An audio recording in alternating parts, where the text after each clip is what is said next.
The Vault Hunters in Borderlands 2 were some of the most likable and entertaining personalities you could have asked for in a story like this. Their ramblings, their quotes, you got attached to each one of them and who they were. So with Borderlands 3, it left a lot of people asking the question, where are they now? So I'm here to condense all of the information we have so far on what happened with each of the playable Vault Hunters from Borderlands 2 into a nice, simple, and digestible video. This will be a spoiler-free version just in case some of you haven't gotten into Borderlands 3 yet but are still curious. The point of this is to mainly just tell you what happened to them in between the events of the games, not exactly their storyline in modern day. So with that out of the way, it's important to say this as it encompasses all 6 of the characters.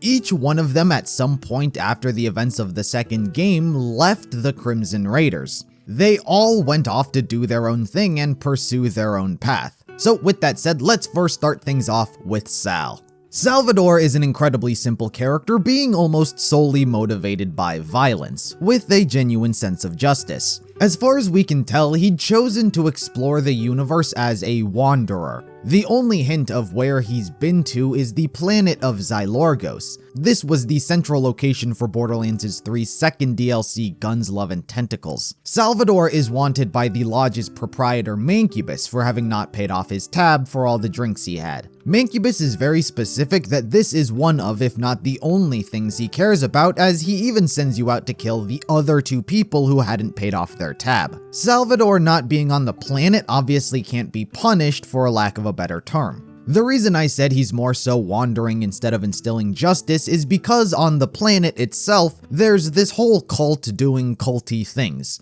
But Salvador doesn't do anything about it. He came to the planet, drank, and then left. So getting a grip on his motivation and what he's been up to is quite hard. In his most recent event in history, it's actually entwined with Axton as well, so for the sake of not repeating myself, let me go through where Axton has been so we can get a clearer picture of the 2 of them. So Axton actually falls into a very similar category that Sal does, as he's yet to make a physical debut post Borderlands 2. But unlike Salvador, Axton's path is much more clear. Thanks to various Easter eggs and even a mention from Maya saying what he's been doing, the road Axton went down was that of a model, specifically more of a lewd model. He's always been a bit of a glory hog, liking the spotlight and attention. And while it may seem like the glory that came with taking down Handsome Jack was enough, apparently there's always more. He's appeared on the covers of various magazines titled Going Commando, and he also has a vehicle spray for some items, specifically Moses' Iron Bear mech. And he's also gone into the business of selling merchandise, as he has a body pillow that comes with an actual saber turret. Being a famous public figure, he's also been taking sponsorships and booking jobs wherever his agent tells him to do so.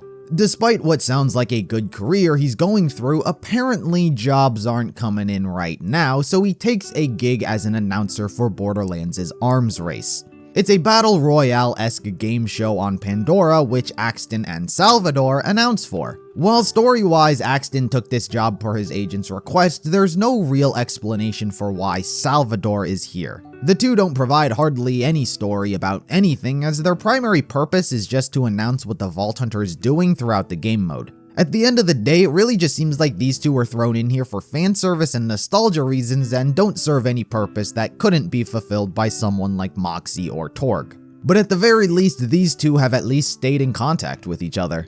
Maya, if you played Borderlands 3, is the most obvious character direction of the bunch. While she had initially come to Pandora to learn more about her Siren origin, after the events of Borderlands 2, it turned out there really wasn't much to learn on the planet. If anything, the real purpose of her venture was her Siren sisterhood subconsciously pulling them together, meeting and forming friendships with Lilith as well as encountering Angel. She did obtain something. Unfortunately, that something wasn't what she was looking for. After everything was said and done, she decided to head back to the planet of Athenas, where she was raised, as it's been a central archive for Siren knowledge over the years. Also, since she's left, there's been no one to protect it, so she kind of feels this sense of duty and guilt to help them out. She would spend the next 7 years in between games studying and uncovering more truths about Sirens and what they're capable of, as well as picking up an apprentice named Ava. Maya uncovered the passing of one's Siren powers, and she chose Ava as the one who was going to inherit hers. So along with her own studying, she was also a teacher and mentor/babysitter. Zero, the mysterious whatever he is. It seems after the events of Borderlands 2, his goal of seeking a challenge had been fulfilled for the most part. He stuck around with the Crimson Raiders for a short bit, doing jobs as per usual, but he wound up finding new purpose when Moxxi sent him out to investigate an old Atlas project known as the Gortys Project. It was here that he met the cast of Tales from the Borderlands, but more importantly, Rhys. Zero doesn't play too much of a role in the overall story of this game. His appearances are mainly limited to him attempting to search for the Gortys Project, but largely failing at this. By the end of the game, he is one of the characters to help the cast take down the Traveler, a vault monster, and while it doesn't exactly seem like the thing he would do, Zero left the Crimson Raiders in favor of assisting Rhys, who had acquired the deed to Atlas and helped him rebuild it. For the next several years, the two become quite good friends, and even Zero referring to them as bros. Together, they rebuilt Atlas not quite to its former glory, but to an extent that it was once again a player in the mega-corporate war. Zero still went off to do his own things though. Assassinations and seeking a challenge are always what drive him, but instead of being part of the Crimson Raiders when he does this, it's just now with Rhys.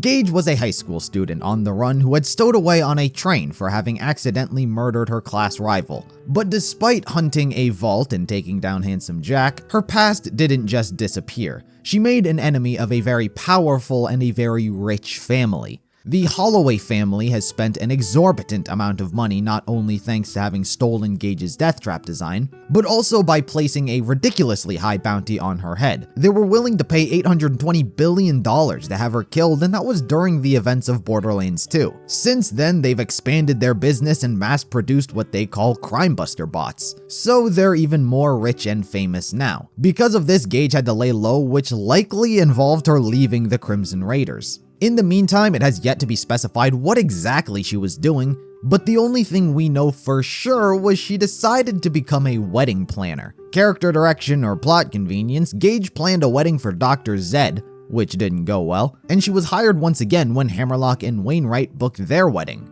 This all takes place in the second Borderlands 3 DLC, Guns, Love, and Tentacles. She spends a whole lot of the DLC making sure the wedding goes according to plan, and that kinda surmises that.